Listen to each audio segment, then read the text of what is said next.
All right, guys, welcome back to the American LFC show.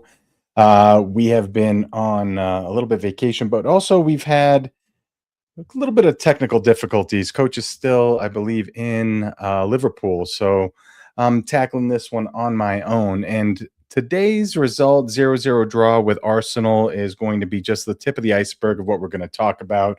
I'm going to kind of go over the results as a whole throughout the holiday fixtures. And also, I have a question to pose to everybody.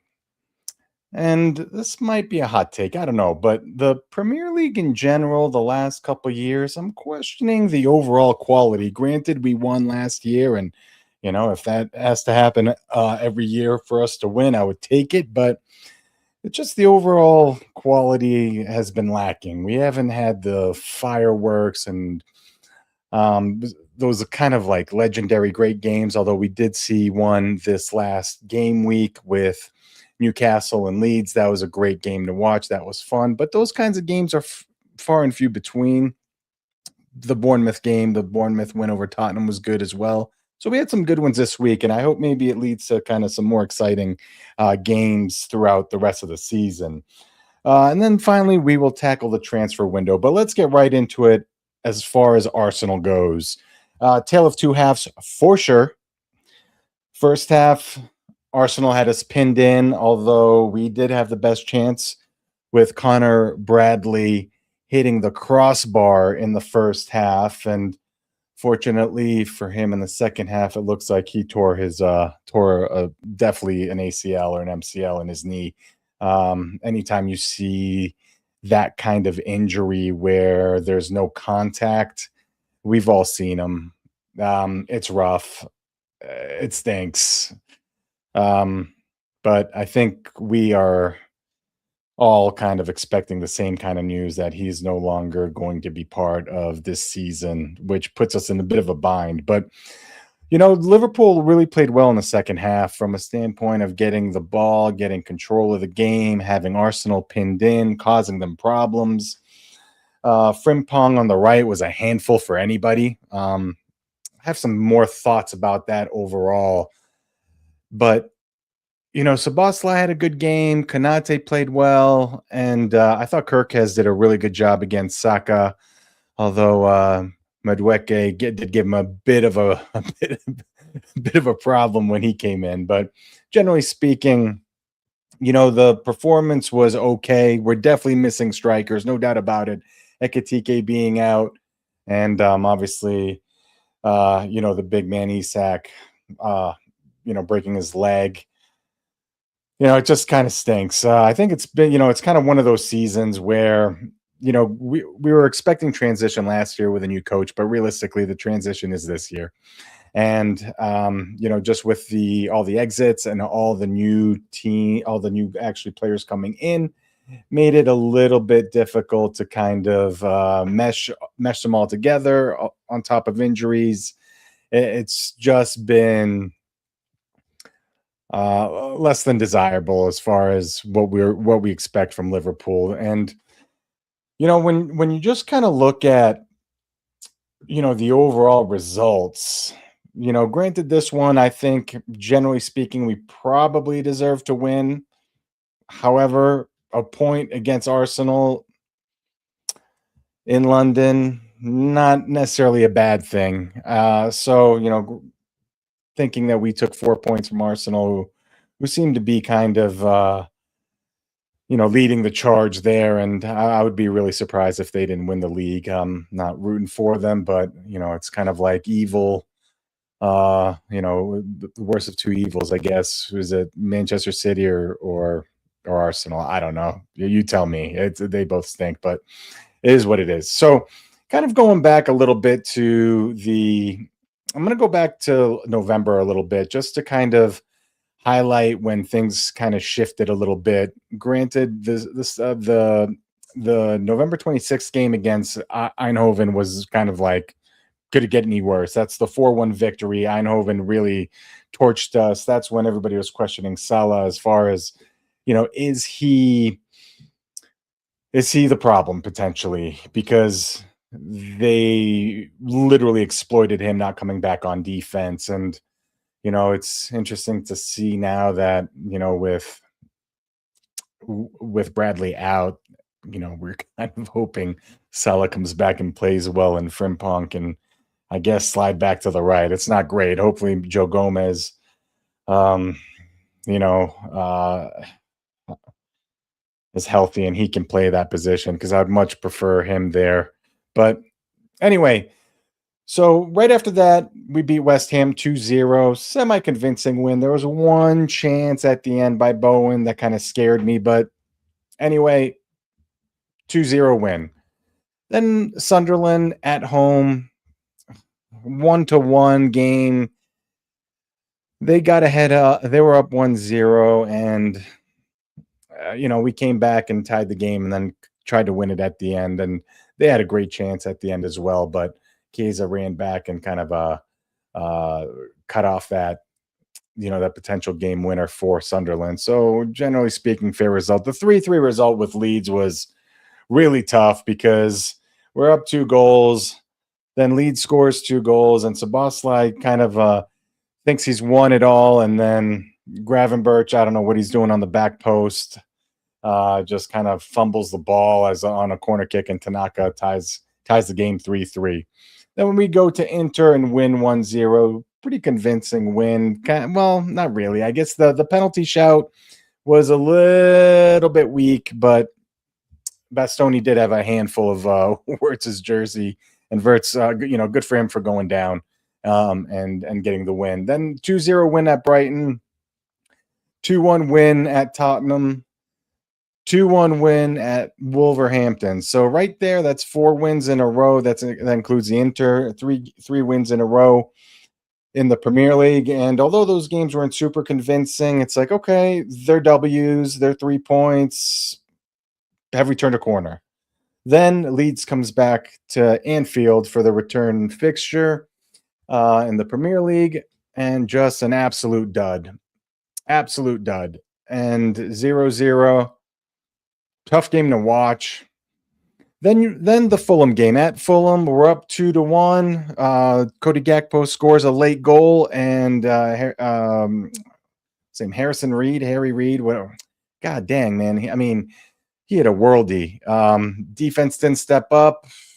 Probably that guy doesn't do that 99 times out of 100. But the way the season has been going, it did seem like, well, kind of a microcosm of the season, and Reed scores a wonder goal and goes 2-2. So, I think, and then today's match 0-0. So, you kind of look at the table and we're in 4th place. The problem is we haven't been able to separate because of those draws. That Fulham one was the biggest one because you had 2 more points to our total of 35 points, and we were up at 37 points. That's a significant jump from Brentford, who's now at 33, and then Newcastle and United and Chelsea kind of all have been kind of hovering right there, about three points behind. So they're right there in the mix too, 3 points behind. So we're definitely not out in the clear as far as the Champions League spot. And I think realistically, when you kind of look at this season, everything that's happened, kind of reminds you of the season where Van Dijk went down, Matip went down, and we had Nat Phillips and Reece Williams as our center halves, and we went on an 8-game run at the end of the season to secure 3rd place and secure Champions League, which I thought was one of the better seasons of Liverpool considering everything that happened. So winning eight games on the bounce was great to end the season, make sure that we have that Champions League spot. And I think realistically, we need to be in the top 4 and have a Champions League spot. That's really the goal, to make sure that we're in that competition. The financial aspect of that competition is important, and it is what it is right now. But the forward problem, we have a forward problem now. We have a right back problem. Konate's been up and down this year. He had a good game today, but you can't necessarily count on him. So brings us to kind of the transfer window. What do we do? What do we do? You know, January is usually a bad time to buy just because there are panic buys and sellers can kind of hold your feet to the fire and kind of ask for an inflated price on players. However, I'm curious with the World Cup being this summer, and we know that World Cup performances inflate prices. Is January a better window than this summer because of the World Cup? I don't know. I think so. Might be. Well, when we look at, needs of the team, there's several there for sure. There's, I think, a center half for sure. Kwanzaa now departing to Leverkusen, really is impactful now. Um, we have forwards that are hurt, but I don't think you really can do much there because hopefully Ekitike can kick this hamstring injury now that he's been off. He won't play midweek against Barnsley in the FA Cup next week. So he's got another 10 days on top of the games that he's missed. So hopefully that will bridge the gap to when Isak comes back. Even though I know Isak hasn't set the world on fire, don't get me wrong, I'm with you there. But there are two forwards and we need them. So hopefully Ekitike can kind of bridge that gap too when Isak comes back. And it's probably been out like a month now, maybe maybe a little bit less. But is this Salah's last year? I think it might be. Coach has been saying that for quite some time, and with Salah no longer, potentially being there, Frimpong has been pretty electric on that right side. And, I guess I'm going to go off on a little bit of a tangent here that when he is one on one, he is getting by that person. And it's not because he's crafty or anything like that. It's straight speed.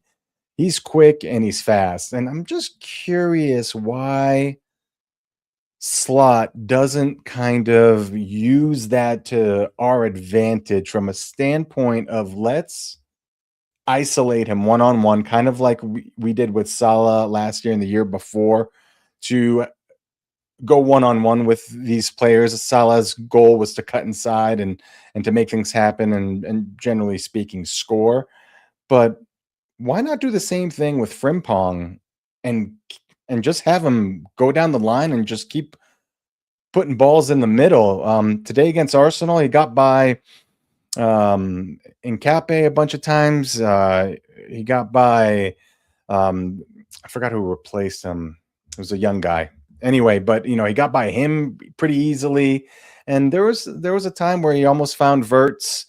The Arsenal defense is pretty solid, generally speaking. So, a body got in the way, but there was chances. And I'm just kind of wondering why we don't kind of overload the left and then swing it back to the right and isolate him one-on-one, because I can guarantee you that there's no left back in the league that wants to go one-on-one with him. He is too quick. He's too fast. And that's a problem for anybody that is facing Frimpong one-on-one. And he can get by. He can get by a lot of the people that are going to be there to face him. So it's interesting just kind of, what the tactics are or lack thereof. And, a lot of people have been calling for Slot's head. I've probably been included in that. I'm not, I want to see him. I want to see him get us out of this. I really do. I really do. And he's been dealt a bit of a difficult hand from the standpoint of, the injuries that have now popped up, but he wasn't doing too well without the injuries either. So let's see kind of where we're at. I think realistically, if Slot keeps us in the top four in Champions League, I think we can really kind of start to look forward to next year. Is Verts the real deal? You see flashes for sure. Today I liked at one point in the second half where he was bodying up Gabrielle, and was getting pretty physical with Gabrielle when Gabrielle kind of came out with the ball about middle of the field, maybe a little bit less, and Vertska was getting into him pretty good, and I like to see that, but like competing for head balls, it looks like he's scared. He's scared to kind of stick in tackles, and maybe that'll come with time. He is that there are the flashes there. He has scored a couple goals. He's kind of off the mark there. I just want to see him do more. I want him to take over games. And, I like the little, touch passes that he kind of does. And, with Sabosly and um, with Curtis Jones and all, like and Gravenberch and McAllister, like they're like it's there, but it looks great, but there's no real effectiveness to it. Last thing from a standpoint of tactics is, can we go long? Can we go long every now and again? It seems like runs are being missed left and right. Um, and I'm not sure why the ball isn't being just chopped over the top every now and again. That today was much better from a standpoint of, hey, let's not risk anything. Generally speaking, there was a couple mishaps, and let's just go long. Even the goal kicks towards the end of the half and in the second half was like, hey, let's just let's go long. And I like that. I like that. You got to mix it up. We can't just kind of hold the ball and just continue to kind of dilly dally. We don't. Our forwards obviously are hurt. Like what do we do? Our center forwards, our strikers are hurt. What do we do? So I'm not a coach, obviously, and coach even when he's on the podcast is kind of hesitant to criticize and potentially give us kind of a way of how can a team break out of this? What things can they do? But I really think that we have two things now on top of our regular style of play that we should be utilizing: isolating Frimpong and going long and catching some guys making runs over the top. And let's just see what happens there. So anyway, with that transfer window, back to the transfer window. Sorry for that tangent. So what is the deal with the transfer window? What are we looking for? So we mentioned a center half. I think a right back's probably in order. And probably another right winger. I completely agreed with the sale of Luis Diaz. I love Lucho. And but being 28 and he was being paid, I think it was like the 10th or 11th, best paid player on the team. So as far as kind of, what he did on the field and versus his pay, I can understand that he wanted a payday. Footballers' careers are short, generally speaking, and it was the right move. But Gakpo is very predictable. I'd love to see him go outside. I'd love to see him feed the ball to Kirk as a little bit more on the overlaps. It just seems he cuts inside, and there's no, blinders on. And there are times where Cody Gakpo has played well. He had a nice game against Fulham, especially kind of being up top by himself and scoring in the 94th minute. That was nice. He's had a couple of 2-goal games. Like he's a decent player. But Luis Diaz really did a lot for us there. So anyway, how do we get somebody that can carry the ball up the field and get the team up the field? And I think that's probably the most important, one of the most important things that we need to look for. Is it going to happen in the January transfer window? I can't imagine they're going to spend too much here. Gahey, there's talk about Gahey going to Manchester City. There's talk about, signing Semenyo. Semenyo seems to be going to Manchester City, and I'm not. I like Semenyo. I think he's a good player. There's some physicality to him that I like, but I'm indifferent as far as getting him. That wouldn't. I don't think that he would really move the needle that much. I think Gahey would move the needle a lot more.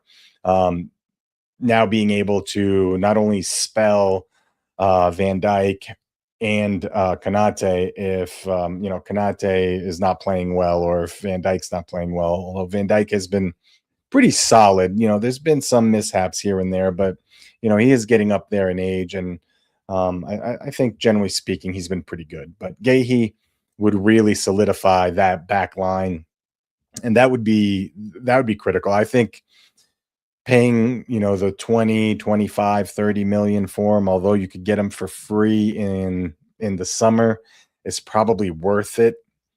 Because if you're not in those top 4 spots, you're losing way more than 20 to 30 million pounds. Way more not being in the Champions League. So we'll see what they do. But so today, we covered a little bit about the Arsenal game today, the draw, the results. We still haven't been beaten since the Feyenoord game, but there's been a lot of draws in there. And, when, then we kind of discussed the transfer window. And I guess the final thing, I did mention it at the top of the live stream here, at the top of the show. The Premier League this year has been kind of wonky, and kind of last year too.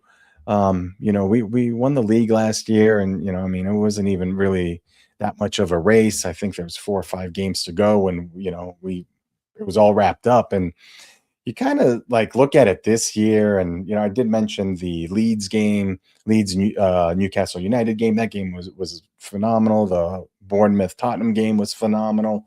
Those types of games were kind of regular occurrences, and the fact that that's not been the case for the last couple of years. Of course, there's been really, really good games, but I'm just saying, generally speaking, it's been just kind of blah. And I'm just kind of wondering: is it just the overall quality of the teams? Is it just the teams there's so many good teams that they kind of cancel each other out? Like I don't know what's going on with that, but we'll see what happens. And the last thing I want to talk about is just kind of the schedule moving forward. So, Liverpool has, let's see results here. And sorry, not that. We want fixtures. There we go.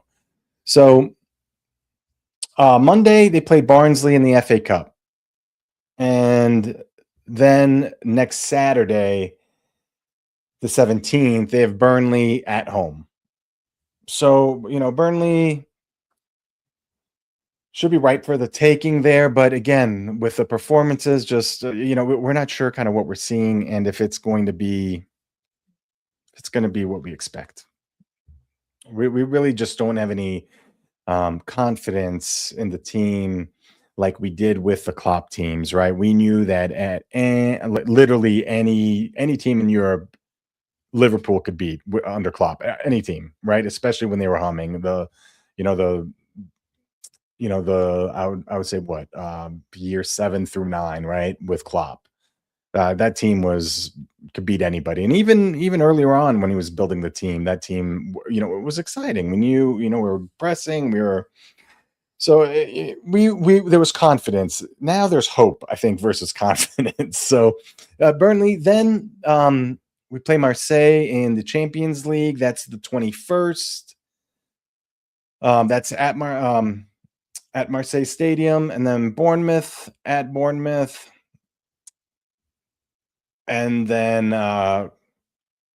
Karabakh. I think that's is that Pakistan?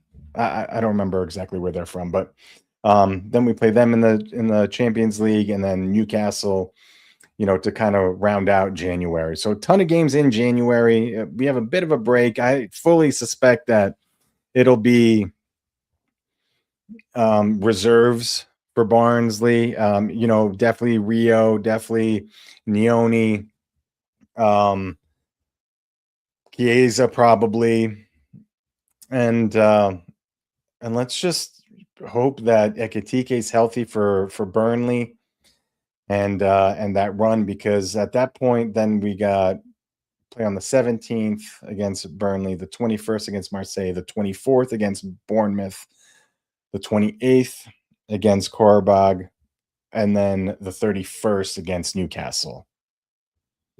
Whew, man, that's congested.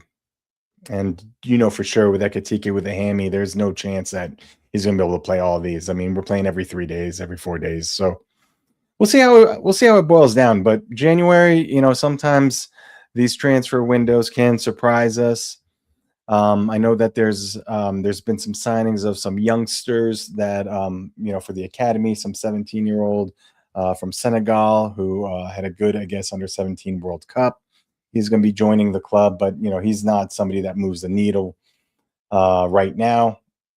And anyway, with everything that's been going on with an injury standpoint, the Leone injury is, like, looms large now, and poor Bradley with with his knee, and Isak and Ekitike, and it's been a little bit of a rough go, but we'll see how things boil down, and we'll catch you next time. Thanks everybody for watching. Really appreciate you. Would love to hear your thoughts. I just kind of go with kind of my gut and kind of what I'm seeing, but I'm by no stretch like an expert. I just kind of tell it how I see it, and always open to other opinions and other points of views to change my mind. Anyway, thanks again, everybody. We'll catch you next time. Sorry for the big delay as far as the holiday fixtures and not kind of being on here as often as Coach and I normally are. Coach being in Liverpool, having some technical difficulties with our stuff, and also just kind of taking it easy throughout the holidays. So excuse that. And we will be back on a more regular basis. Thank you, everybody. Thanks again. Love you. Bye-bye.